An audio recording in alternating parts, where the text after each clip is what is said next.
Salut, c'est Milan. Non. Salut, c'est Milan et vous êtes sur Facebook. Non, putain. Salut, c'est Milan pour le spectacle. Non, attends, parce que. Salut. Hey, c'est. Bonjour. Salut, c'est Milan pour le spectacle La Panne. Non, bah non. Salut, c'est Milan. Aujourd'hui, je reçois. Non. Salut. Ouais. Salut, c'est Milan. Bonjour, c'est Milan. Oh, attends. Attends, mais merde. Putain, qu'est-ce qui se passe là? Attends, mais c'est quoi ce merdier là? Pourquoi ça fume comme ça? Oh merde. Comment ça fume cette merde? Oh putain, mais comment j'ai à mon interview moi? Mais toujours des galères. Merde, je vois plus rien. Ah putain, c'est quoi ça? Mais moi je sais pas refaire un moteur. Oh merde, putain, j'ai une interview là. Attends, ouais, faut que je fasse un coup de fil. Putain, comment je vais faire moi? Puis merde, j'y vais à pied. Hein.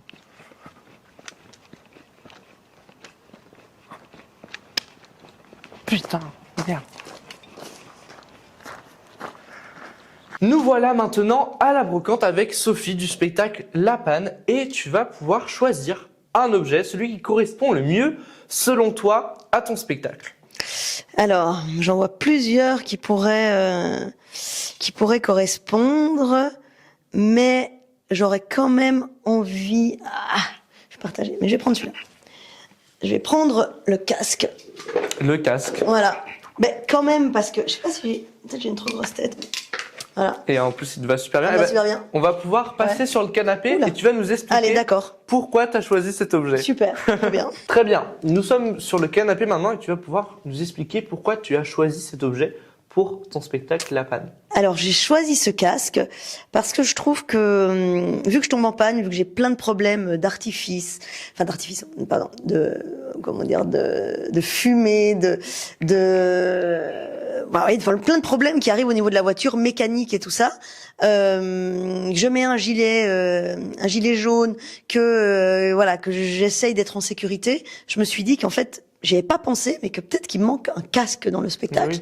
Notamment aussi pour quand je monte tout là-haut et tout ça, qu'en fait un casque c'est un vrai élément de sécurité, de survie qui pourrait être pas mal en fait. Ah ouais, voilà. Bah, tu vas nous le piquer à la fin. Voilà. Mais du coup bon, avant de commencer à poser mes questions sur le spectacle, est-ce que tu pourrais rapidement présenter le spectacle pour les personnes qui le connaissent pas? Ouais. Donc, je suis une commerciale. J'arrive avec une Mini Cooper rouge qui est ma voiture de fonction. Et la voiture tombe en panne devant plein de gens, je sais pas ce qu'ils font là, et donc j'essaye de m'en sortir parce que là j'ai un rendez-vous pour un contrat et j'y arrive pas, la voiture a que des problèmes, j'arrive pas à trouver les solutions, mais n'empêche que grâce à cette panne, alors que je suis engluée dans mes petits problèmes personnels, dans mon petit train-train quotidien, dans mes petits problèmes d'argent et tout ça, du coup, je trouve un peu de liberté, je trouve des solutions, j'ai des idées, et donc je commence un peu à m'épanouir et à me dire qu'en fait c'est peut-être pas si grave et qu'il faut pas que la charge mentale que j'avais, elle est peut-être pas si grave et que je peux peut-être m'en libérer en faisant des choses qui me font plaisir, que j'avais oublié à cause de mon train-train et voilà, et donc à un moment donné il y a une énorme explosion dans le capot, je pète complètement les plombs, je me transforme et donc je monte en haut d'un mât, je me trouve juchée à 8 mètres de haut et je prends de la hauteur, du recul et du coup je change mon point de vue, mes perspectives, mes envies et à la fin, je crois que je suis une femme plus épanouie et plus heureuse. Surtout que c'est quand on voit le début du spectacle, on te voit arriver avec la voiture et on n'imagine pas du tout la manière dont ça va se finir, où tu seras justement, comme tu as dit, en haut d'un mât. Déjà, comment ça t'est venu l'idée de faire ce spectacle? Alors, du coup, je me suis réveillée un matin en sachant que je voulais faire un solo. Alors d'habitude, je fais des spectacles avec plein d'autres artistes et des grosses structures. Et je me suis dit, je voudrais une voiture et un mât oscillant, qui est une vieille technique de cirque, qui se montera sur le toit de la voiture. Voilà, c'était juste comme ça. Je me suis dit non, c'est pas possible. Et puis Nico, mon technicien, m'a dit ouais, on va trouver une solution, t'inquiète pas. Et voilà, après il a fallu choisir la voiture, il a fallu trouver comment faire. Mais voilà, Je sais pas pourquoi, mais en tout cas, ça m'est apparu comme ça, inopinément. C'était évident. C'était évident. Et du coup, cette voiture, est-ce que c'est une voiture vraiment fonctionnelle? Comment vous la transportez? Ouais, je suis allée l'acheter à Paris. Ok, ouais. Voilà, j'ai acheté la voiture à Paris. Je savais que je voulais une Mini Cooper rouge. Ouais.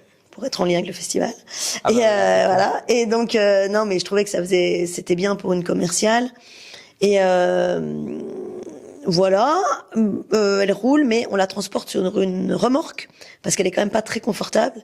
Puis elle a été complètement transformée, donc même si là elle a encore le contrôle technique et l'assurance et tout, là si je me faisais arrêter par les flics, ils hallucineraient sur comment elle est à l'intérieur. Ah ouais. Ouais. Il y a quoi dedans Il y a du métal partout pour que la voiture elle bascule pas et que le mât il soit bien tenu. Ah ouais, faut que ça tienne bien. Voilà. Et même c'est une voiture, du coup quand t'arrives, il y a de la fumée, il y a même un peu d'étincelles à des moments. Ouais. Comment vous avez créé tout ça? Donc ça c'est des artifices. Hein. On s'est renseigné avec une autre compagnie qui s'appelle la compagnie Tout en Vrac et qui nous a donné des conseils par rapport aux artifices. Et puis on s'est penché dedans et puis on a essayé ceux qui fonctionnaient le mieux. Ouais, en tout cas, c'est vrai que quand on regarde, ça